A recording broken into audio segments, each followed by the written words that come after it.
萧炎，你的下场一定比3年前更惨。萧炎，你若真的死于云深之手，我会感谢他的。Halo semua, welcome to my channel. Jadi guys, di video kali ini admin story animeku ingin melanjutkan alur cerita yang kemarin yang dimana di episode yang sebelumnya. Dan jangan lupa tekan tombol subscribe terlebih dahulu biar tidak ketinggalan dari alur cerita episode selanjutnya. 我绝不会让你活着下云岚山。拼了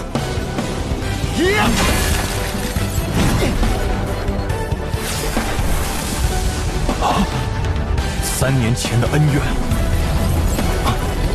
便在今日了结吧。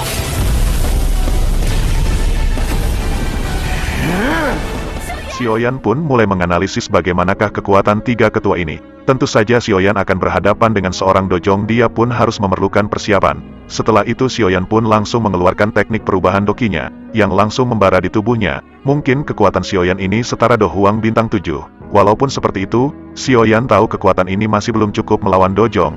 Namun Xiaoyan, dia masih memiliki teknik tingkat tinggi yang tersembunyi yang mampu melawan elit dojong. Hantu,也配说这话。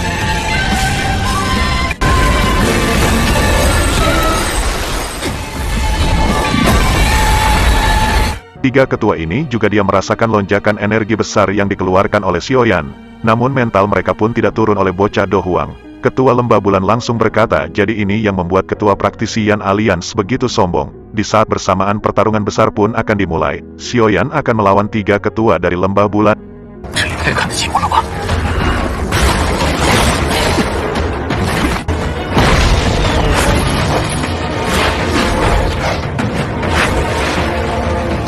Akhirnya pertarungan dahsyat Xiaoyan melawan para ketua Lembah Mulan dimulai. Para ketua Lembah Mulan dia tidak menyangka dengan kekuatan dan kecepatan yang dimiliki oleh Xiaoyan.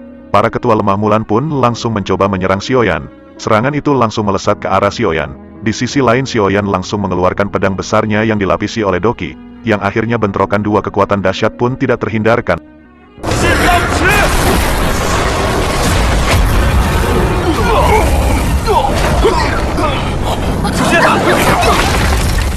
Akibat bentrokan ini ruang terdistorsi. Akhirnya setelah bentrokan dua kekuatan dahsyat itu mereka berdua pun sama-sama mundur. Xiaoyan pun merasakan mati rasa akibat pukulan kuat barusan. Namun ketua Lembah Mulan mereka mengetahui bahwa itu adalah api surgawi. Walaupun api surgawi sangat langka, dia yakin orang di depannya memiliki api surgawi. Dia tidak meragukan lagi itu adalah api surgawi yang telah menghancurkan serangannya. Namun para ketua Lembah Mulan melihat ada sesuatu yang aneh dengan api surgawi yang dimiliki bocah ini. Sekarang mereka pun bersiap bertarung lagi dengan hati-hati. Di sisi lain para ketua pun mereka sedang nonton pertarungan besar ini sambil menghisap rokok Magnum dan juga memakan batagor karena ini adalah pertarungan yang sangat seru. Cerita pun berpindah lagi kepada Xiaoyan yang menghadapi tiga ketua dari Lembah Mulan ini. Di sini Xiaoyan pun sangat kesulitan menghadapi tiga ketua Lembah Bulan yang tiba-tiba memiliki kekuatan dojong setiap menyerang. Xiao San tidak mengetahui bagaimanakah teknik mereka memiliki kekuatan dojong di setiap para ketua itu menyerang. Seakan mereka bertiga adalah dojong padahal mereka bukan seorang dojong, mereka masih bertingkat Dohuang. Mungkin teknik ini sangat berbeda jauh dengan Master Gold dan Master Silver yang menggabungkan dirinya menjadi satu dan menjadi memiliki kekuatan seorang dojong. Namun tiga ketua ini tidak bersatu, namun anehnya mereka memiliki kekuatan seorang dojong masing-masing setiap menyerang. Tentu hal ini membuat Xiaoyan pun sangat kesulitan menahan setiap serangan-serangan dari tiga ketua Lembah Bulan ini karena serangannya setara dojong.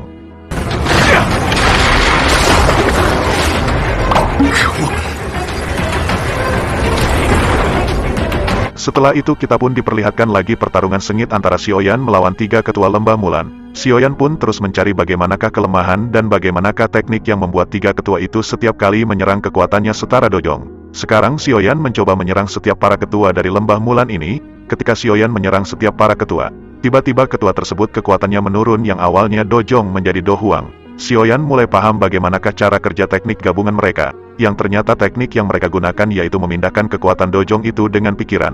Jadi mereka bertiga secara bergilir menggunakan kekuatan dojong tersebut. Ketika salah satu ketua akan menyerang, maka kekuatan dojong itu akan dipindahkan kepada ketua itu. Ini sangat jauh berbeda dengan teknik Master Gold dan Master Silver, mereka terlihat bergabung tubuhnya. Sedangkan tiga ketua Lembah Mulan ini mereka hanya memindahkan kekuatan dojong itu ke setiap ketua yang akan menyerang.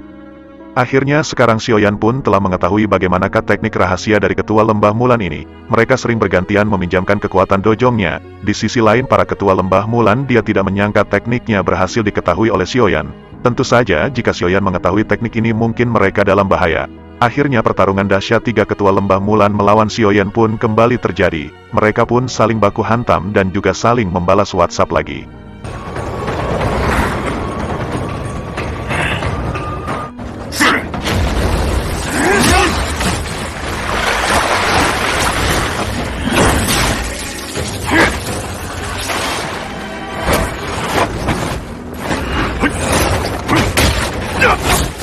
Di sini Xiaoyan pun sangat kesulitan.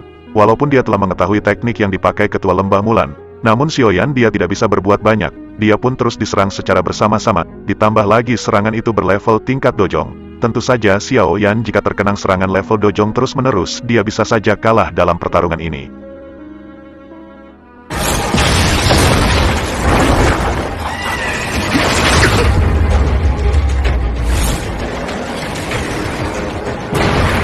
Di sini Xiaoyan pun telah mulai terdesak oleh para ketua ini. Tentu saja ini semua akibat Xiaoyan harus menerima serangan bertubi-tubi dari tiga orang ketua ini. Namun para ketua lembah bulan mereka juga telah menyadari bahwa Xiaoyan sekarang telah mengetahui rahasia teknik mereka. Namun mereka bingung bagaimana Xiaoyan bisa mengetahuinya. Mereka pun mengatakan walaupun kau mengetahui rahasianya kau tak akan bisa mengalahkan kami.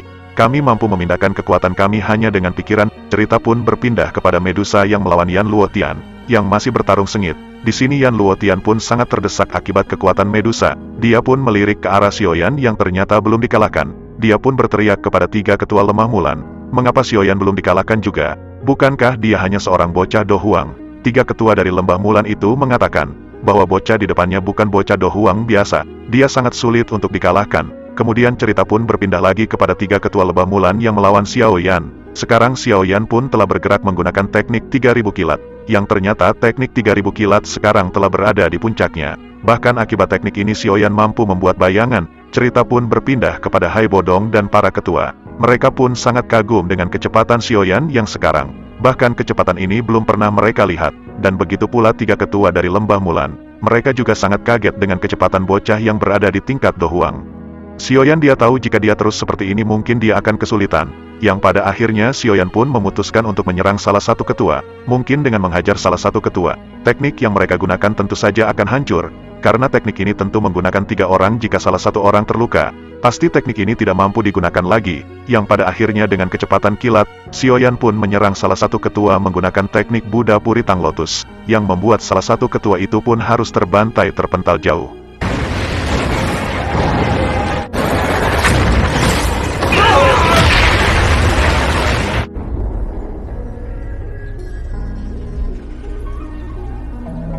Yang akhirnya dengan salah satu ketua telah berhasil dikalahkan. Hal ini membuat teknik mereka pun tidak bisa digunakan lagi. Karena mereka memerlukan tiga orang untuk melakukan teknik ini. Hai Bodong dan para ketua pun sangat kagum kepada Xiaoyan yang telah berhasil membuat salah satu ketua dari lembah Mulan terbantai. Walaupun Hai Bodong dan para ketua mengetahui bahwa sekarang Xiaoyan dalam keadaan kelelahan, Jalau mengatakan Xiaoyan memang hebat, dia telah banyak pengalaman dalam bertarung. Akhirnya tiga para ketua lembah Mulan pun mereka tidak menyangka teknik mereka digagalkan oleh bocah bertingkat Do Huang. Dan mereka pun tidak bisa menggunakan teknik ini lagi. Hai Bodong dengan para ketua mereka tahu pemenangnya sudah ditentukan. Karena para ketua sepertinya tidak akan mampu bertarung lagi kecuali mereka memaksakan diri. Akhirnya sekarang Jiama berhasil membalikkan keadaan dengan bocah yang seperti tuyul suka menghilang.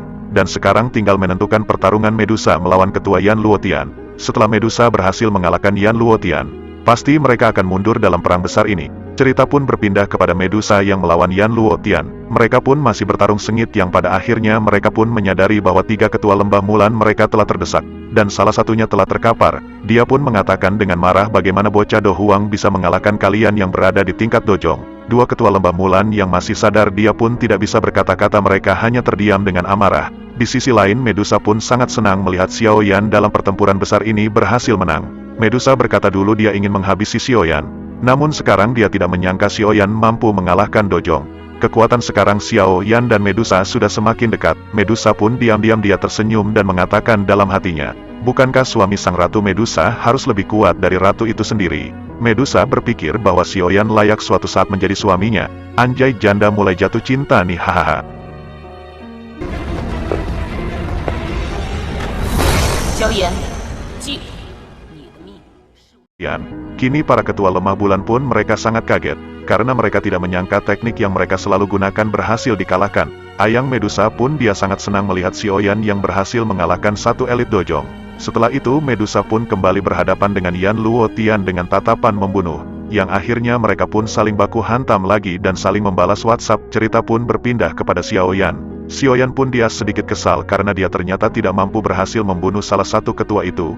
Xiaoyan pun sangat terkejut karena Angry Buddha Lotusnya, dengan gabungan dua api surgawi belum mampu membunuh ketua ini. Namun Xiaoyan pun sedikit senang walaupun dia tidak mati, setidaknya dia harus masuk UGD karena serangan tersebut. Kemudian Xiaoyan pun menatap dua ketua yang tersisa dan mengatakan, aku ingin melihat apa yang kalian lakukan setelah kalian tersisa dua orang. Bocah-bocah epik, dua ketua tersisa yang mendengar perkataan itu tentu saja mereka pun sangat marah. Mereka pun berniat untuk menyerang Xiaoyan walaupun mereka tersisa dua orang. Di sisi lain Xiaoyan pun tersenyum dan sekarang Xiaoyan mengatakan, sekarang tinggal dua orang, sepertinya ini akan cukup mudah. Xiaoyan pun berniat menyerang tiga ketua yang sudah tidak berdaya menggunakan teknik kuno pembalik gunung, pemberian Sun Ed. Namun ketika serangan itu akan dilesaatkan, tiba-tiba muncul seseorang di atas langit. Semua yang melihat itu sangat terkejut tentu. Dan begitu para ketua kaget melihat sosok itu muncul lagi, Hai Bodong pun mengatakan apakah dia sudah sembuh. Terlihat ada wanita bercadar muncul dari atas langit, membuat semua orang pun melihat wanita itu. Tentu saja itu membuat para ketua mereka pun menjadi khawatir, yang ternyata itu adalah ketua dari Sekte Racun. Bahkan dia sangat kuat, mampu bersaing dengan Ratu Medusa. Para ketua tidak menyangka ketua Sekte Racun telah pulih dari pertarungannya melawan Medusa sebelumnya. Para ketua berharap tidak terjadi sesuatu yang buruk kepada Jiama. Yan Luotia sangat senang, karena melihat ketua racun telah muncul. Walaupun tiga ketua lebah mulan telah berhasil dikalahkan, namun sekarang Jiama akan hancur, dan dalam ancaman kembali.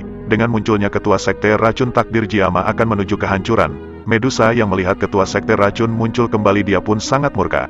Karena Sekte Racun yang telah menghancurkan negeri ular. Di sisi lain ketua Yan Luotian, dia pun langsung menghampiri ketua Sekte Racun. Di sisi lain Medusa pun dia langsung menghampiri Xiaoyan dan mengatakan semuanya, bahwa itu adalah ketua Sekte Racun yang sebelumnya telah bertarung Baiwan denganku. Xiaoyan bertanya kepada Medusa apakah Medusa mampu mengalahkannya. Medusa pun berkata itu sangat sulit untuk mengalahkan ketua Sekte Racun yang memiliki keahlian yang sangat unik.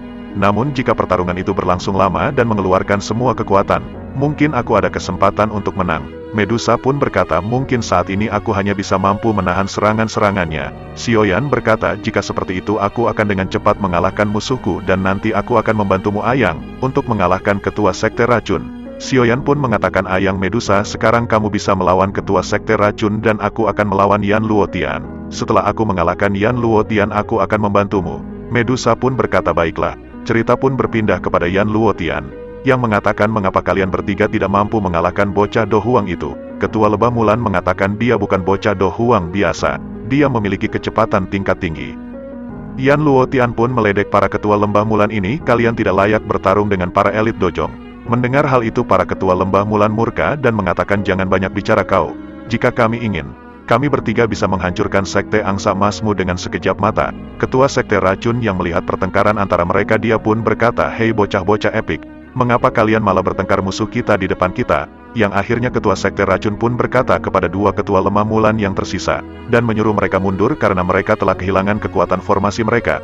Jadi mereka tidak akan layak bertarung dengan para elit dojong. Ketua Sekte Racun pun meminta Yan Luotian untuk menghadapi bocah Do Huang di depannya, sedangkan dia akan melawan janda Medusa. Kemudian ketua Sekte Racun pun dia melirik ke arah Xiaoyan, dan dia tidak menyangka kenapa orang itu berada di sana. Yan Luotian yang melihat itu merasa aneh, dan berkata apakah ada masalah. Ketua Sekte Racun tidak menjawab, namun dia mengatakan agar Yan Luotian jangan membunuh bocah Do Huang tersebut. Yan Luotian pun sedikit kebingungan, namun dia tidak bertanya-tanya, dia pun hanya berpikir baru kali ini ketua Sekte Racun membiarkan orang untuk hidup dalam pertempuran. Terima kasih sudah support admin dan jangan lupa subscribe YouTube kami agar kami lebih semangat membuat alur cerita episode selanjutnya. Thanks for watching.